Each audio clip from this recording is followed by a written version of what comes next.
अवतल दर्पण में बने प्रतिबिंब की स्थिति एवं प्रकृति।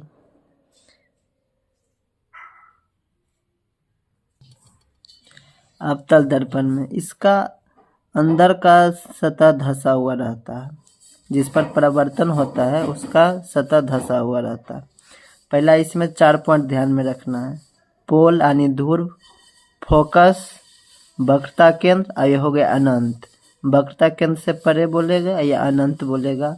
ये पोल हो गया, या पोल और फोकस के बीच में ये हो गया, फोकस और वक्रता केंद्र के बीच में यहाँ हो गया, वक्रता केंद्र और अनंत के बीच में यहाँ हो गया।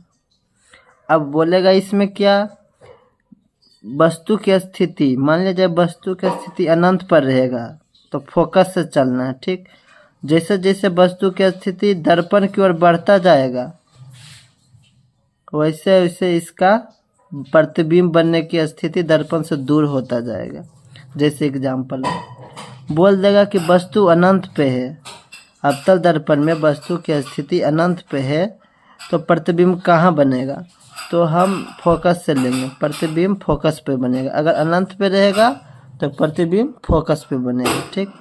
और अवतल दर्पण में हमेशा एक बात का ध्यान रखना है कि इसमें प्रतिबिंब उल्टा एवं वास्तविक बनता है, वास्तविक या उल्टा बनता है।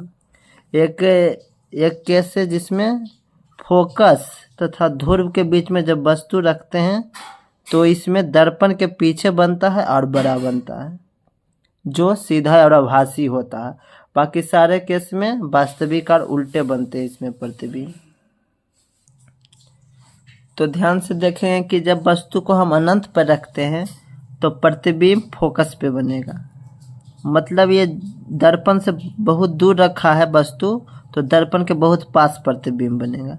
और प्रतिबिंब को थोड़ा सा दर्पण की ओर और बढ़ाते हैं, यानी जब वस्तु जब वक्रता केंद्र और अनंत के बीच में रखेंगे तो प्रतिबिंब, ये देखिए वस्तु जो अब यहाँ से यहाँ आ गया यानी दर्पण की ओर बढ़ रहा है तो प्रतिबिंब दर्पण से दूर होता जाएगा।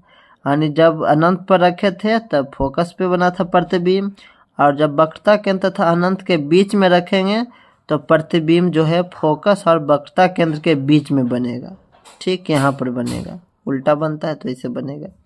और जब वक्रता केंद्र पर रखेंगे प्रतिबिंब को तो इधर से भी यहाँ चलते चलते आ गया, इधर से भी आ गया, यानी अब वक्रता केंद्र पर ही बनेगा। यानी जब वक्रता केंद्र पर वस्तु को रखेंगे तो प्रतिबिंब भी वक्रता केंद्र पर ही बनेगा, यानी बराबर बनेगा। जब वक्रता केंद्र पर रखते हैं तो समान आकार का बनता है, उल्टा वास्तविक बनता है या वस्तु के बराबर। अब देखिए, अब यहाँ तक इधर से बढ़ते आया तो अब वस्तु आएगा वक्रता केंद्र और फोकस के बीच में, यहाँ वस्तु आ गया। तो जब यहाँ वस्तु आ जाएगा तो ये इधर आ जाएगा, इधर था प्रतिबिंब तो इधर अनंत और वक्रता केंद्र के बीच में बन जाएगा। जब बोलेगा अवतल दर्पण में वस्तु को वक्रता केंद्र और फोकस के बीच में रखेंगे तो प्रतिबिंब कहाँ बनेगी, तो अनंत और वक्रता केंद्र के बीच में।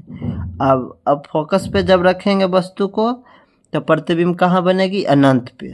शुरू में अनंत में वस्तु था अनंत पर तो प्रतिबिंब फोकस पर बन रहा था, अभी फोकस पर आ गया तो अनंत पर प्रतिबिंब बनेगा।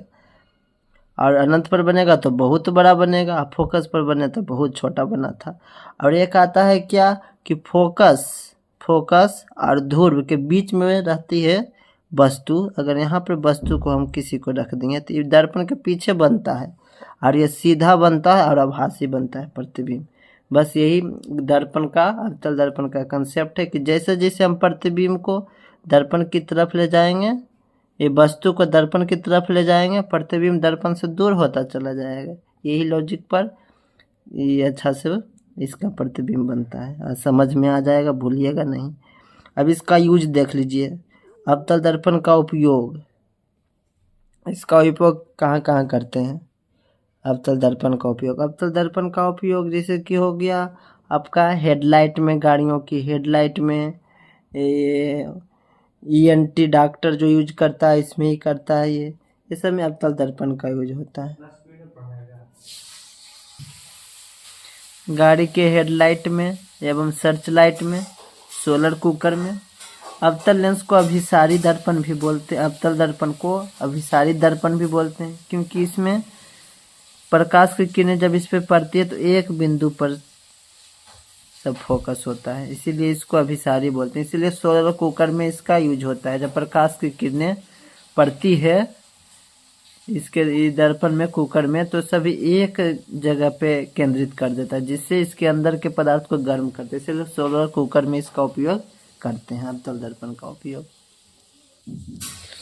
अब अवतल दर्पण से कोई भी क्वेश्चन प्रतिबिंब की स्थिति या प्रकृति से पूछेगा तो आप ये लॉजिक पर बनाइएगा, तो अब नहीं छूटेगा ये क्वेश्चन।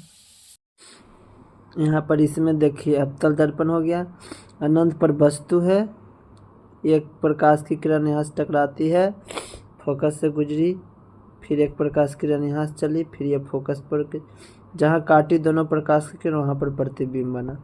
यानी अनंत पर वस्तु था तब फोकस पर कटान बिंदु, यानी फोकस पर प्रतिबिंब बना।